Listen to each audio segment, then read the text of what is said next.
Mga Kristiyanong basahan.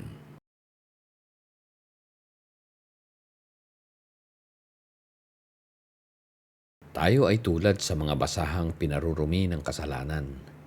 Ngunit dahil sa kabutihan ng Diyos, tayo ay nilinis rin at binigyan ng bagong pagkakataon. Ito ay sa pamamagitan ng bagong kasunduan na inilagay niya sa puso ng bawat isa. Ang kaalaman sa paggawa ng kabutihan na siya ring pagsunod sa Kanya. Hindi maikakaila ng sinuman sapagkat isinulat nga ito sa puso ng bawat isa. Hindi nga ba't kahit basahan ay dapat na may silbi?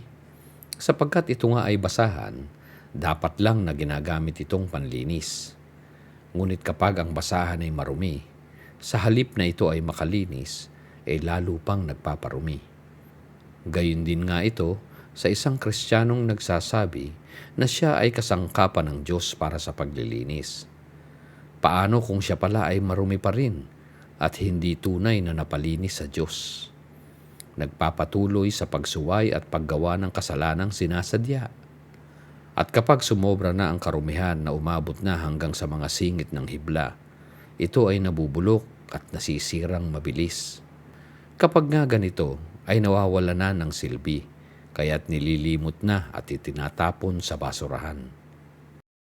Ang mga nailatag ng bagong kasunduan, New Covenant, sa pamamagitan ng mga utos at salita ng Panginoong Hesus, ay sapat na upang patuloy na luminis sa atin, kung ating buong pagsisikap na gagawin at susundin, sapagkat ito ay kabutihang gawa na inihanda ng Diyos noon paman upang ating sundin at lakaran.